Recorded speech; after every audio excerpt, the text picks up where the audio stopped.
He saved my life. Who is he? You might be wondering. In this video, I'm going to talk about a real life experience where he saved my life. So if you want to know more, carry on watching this video. Thank you.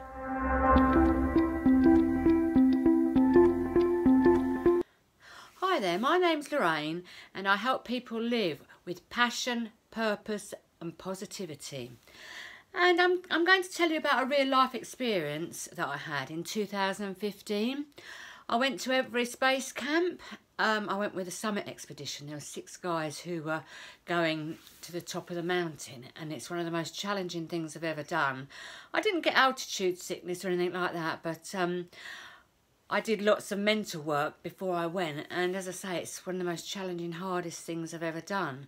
So all the time, you know, increasing in altitude, increasing up, and we're going along these paths, and I met so many wonderful people, the locals, the guys that I was doing the expedition with. It was all such a wonderful experience. And at the end, all in all, I was away for a month. And when I travelled back on the 25th of April 2015, I was in such a high state of ecstasy. This amazing trip. I felt so great about doing it. I'd spent the night at Everest Base Camp. I got to know everybody and I felt really part of the expedition, and I really pushed myself to the limits.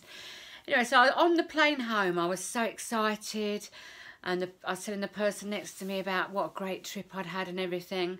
And I landed at Heathrow Airport, and because it was a huge flight, there was loads and loads of bags, and while I was waiting for my bag, I thought I'll ring my daughter and tell her that I'd landed safely.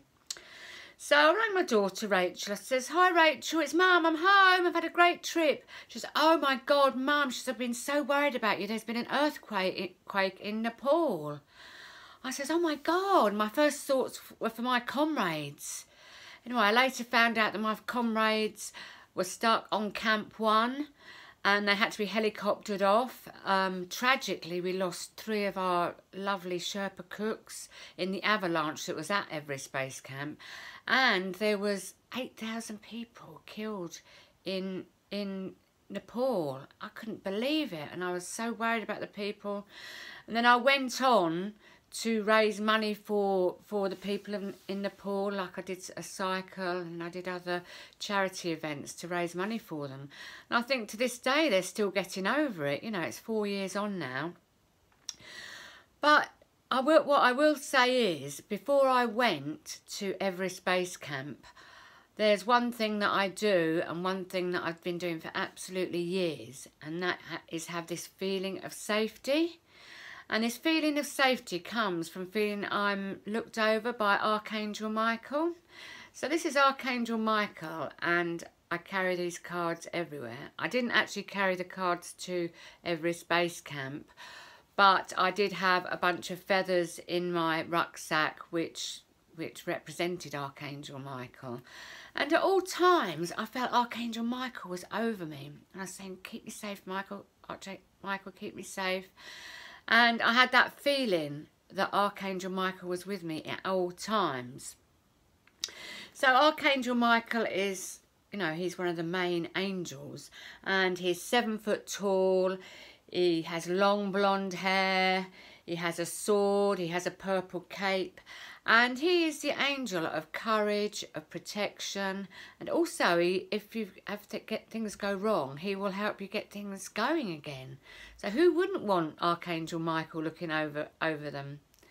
But to you, it may sound ridiculous, you know, to have an Archangel Michael looking over you. But my belief is this feeling of safety everywhere I go is fundamental in my vibration now. Because Albert Einstein said, the most important decision you will make is, do you feel the world is safe or not? I feel the world is safe because I've got this belief, and I feel like Archangel Michael is always looking out for me. And this does enable me to do loads and loads of things. It enables me to get out of my comfort zone. I mean, I've done loads of trips. I did walk 500 miles across northern Spain, the Camino de Santiago Compostela. I was a pilgrim I did it in 2 stages, 1916 and 17. He was with me all the time. This year I did part of the Southwest Coast Path walk, which is the boot of Great Britain. I did the first 70 miles. I did that for charity. I raised £300 for charity water. And that was very, very challenging. And again, he was with me all the time. I was on my own doing this hike, and it's one of the main adventures that I've done totally on my own. There was hardly anybody on this coaster walk, and it was up, it was down, it was hard, and there's often no towns in between the hikes. But I wasn't scared. People say, "Oh, how can you do it on your own?" I said, "You know, aren't you scared?" I says, "No, I'm not scared." I said, "I've got this feeling of safety and being looked over by the universe or Archangel Michael." So yeah, so this is what I'm trying to portray is Archangel Michael is with me at all times.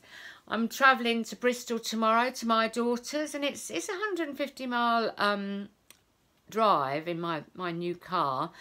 And who'll be with me? You've guessed it, he's in my car.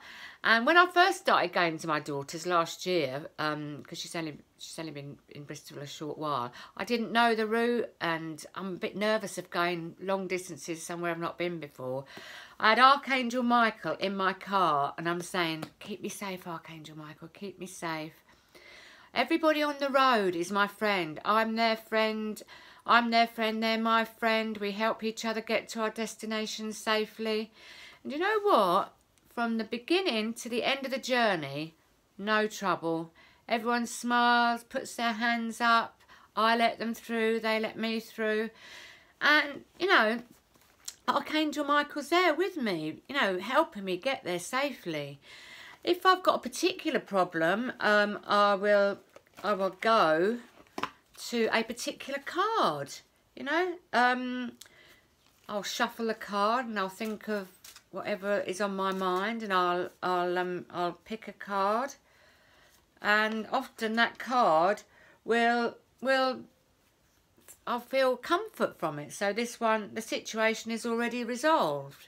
So if you've got a bit of a worrying situation, that would comfort you, wouldn't it, a little bit? I mean, I've got lots of other. Where are they? I've got lots of other cards down the bottom.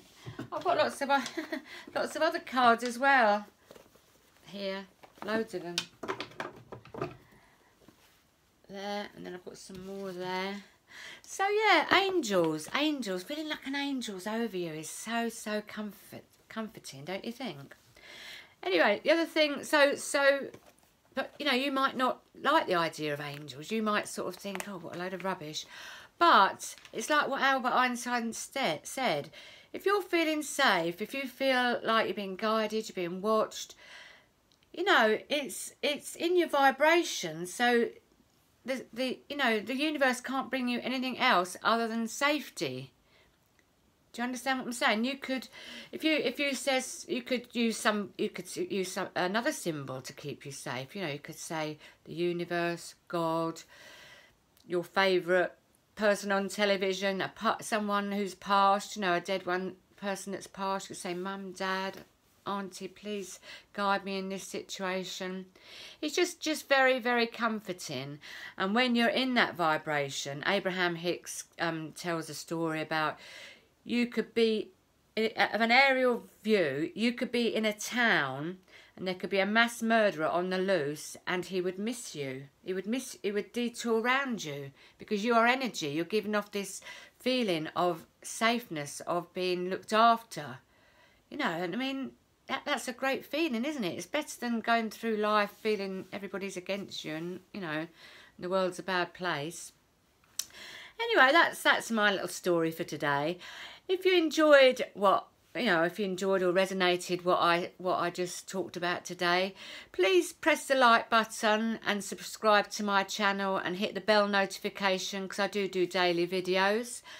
and have a fabulous day, and blessings to you, my friend. Much love and namaste.